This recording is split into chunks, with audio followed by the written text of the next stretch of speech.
tersangka dugaan korupsi dan tindak pidana pencucian uang (TPPU), yakni ex-Jampitsus Kejaksaan Agung, Kejagung, Febrie Adriansyah akan mengajukan 2 gugatan pra-peradilan.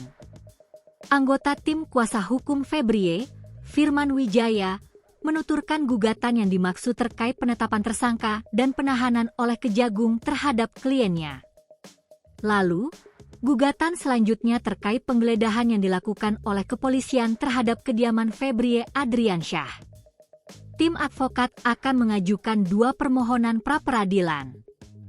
Permohonan pertama terkait dengan upaya paksa yang dilakukan oleh Kejaksaan Agung Republik Indonesia dalam penetapan status tersangka dugaan tindak pidana pencucian uang dan penahanan, katanya dalam konferensi pers di Jakarta, Selasa, 4 Agustus 2026.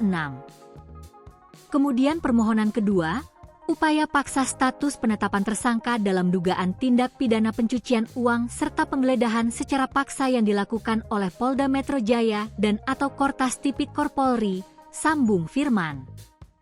Pada kesempatan yang sama, kuasa hukum Febrie lainnya, Mas Agus Farizi, turut menjelaskan alasan adanya 2 gugatan terpisah, yakni adanya dugaan pelanggaran hukum terkait proses hukum yang dilakukan Kejagung dan kepolisian.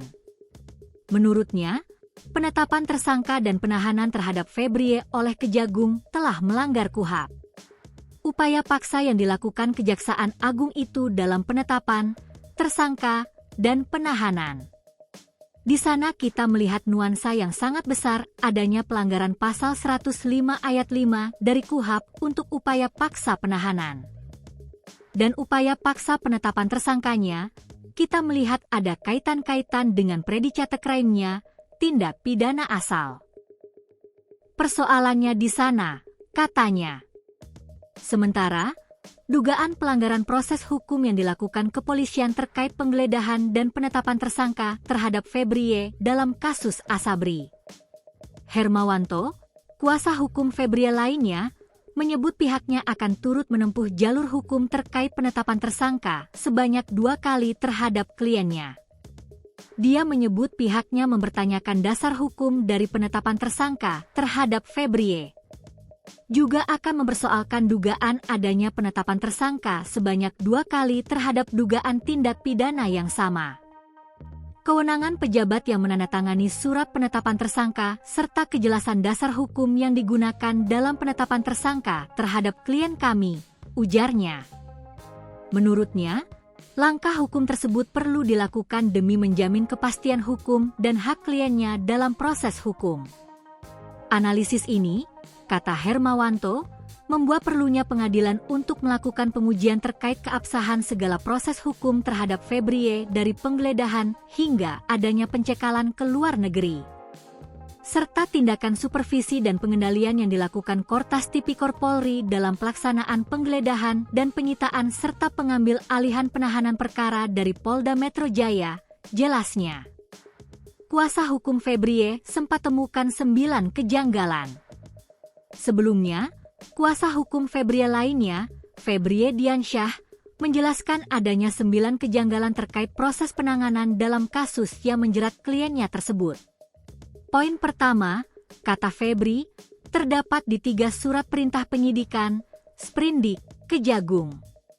Menurutnya, pihaknya menemukan adanya penggabungan 2 perkara pidana dalam 1 sprindik. Padahal seharusnya tidak boleh seperti itu. Seharusnya sprindik tindak pidana korupsinya, kalau memang ada buktinya, itu sprindik yang terpisah. Setelah penyidikan dilakukan, barulah kemudian dicari bukti. Kalau buktinya cukup barulah dibuka lagi sprindik baru tindak pidana pencucian uang. Dasar hukumnya ini jelas di Undang-Undang 8 Tahun 2010, ucapnya. Selanjutnya, kejanggalan kedua adalah adanya kekeliruan dan inkonsistensi penulisan di sprindik pada bagian menimbang dan perintahnya. Jadi di bagian menimbangnya itu disebut misalnya kasusnya adalah terkait dengan perusahaan Krakatau Steel, kemudian tapi perintahnya terkait dengan penyidikan batu bara. Dan sebaliknya, itu kami temukan, tuturnya. Ketiga, adanya ketidakcermatan dalam menulis waktu peristiwa terjadinya tindak pidana. Febri menyebut tempus delicti merupakan bagian penting dalam sebuah perkara yang bisa berpengaruh ke keabsahan sprindik. Jadi kami menemukan di salah satu sprindik itu tertulis rentang waktu kasus batubara itu dari tahun 2028 sampai dengan tahun 2026. Jadi ini seperti sprindik yang menulis masa depan begitu ya, dari 2028 sampai dengan 2026, ucapnya. Keempat, tidak terpenuhinya prinsip kehati-hatian dalam pertimbangan surat penahanan yang tidak mencantumkan atau hilangnya butir B, C, D.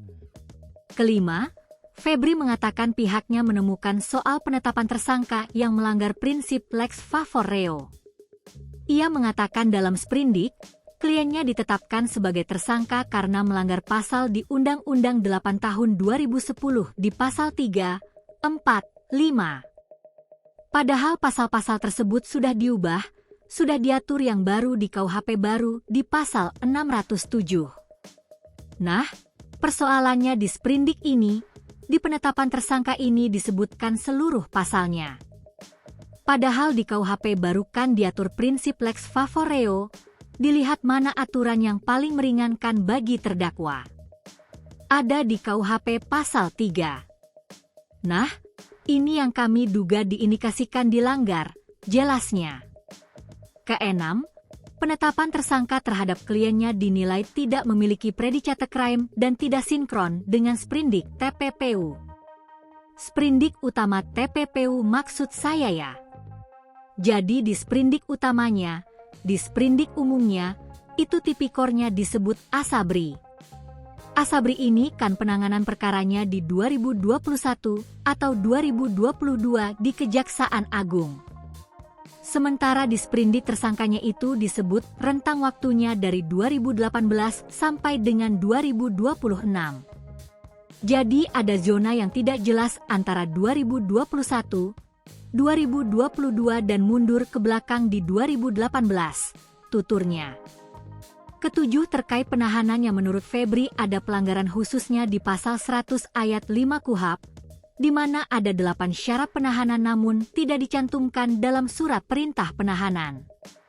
Kejanggalan ke-8, kata Febri, hak kliennya sebagai tersangka tidak dipenuhi soal penyampaian informasi perkara yang sejelas-jelasnya dalam bahasa yang dimengerti. Kejanggalan ke-9, lanjut Febri, penandatanganan sprindik yang tidak berwenang yang mengacu pada aturan internal Kejaksaan Agung.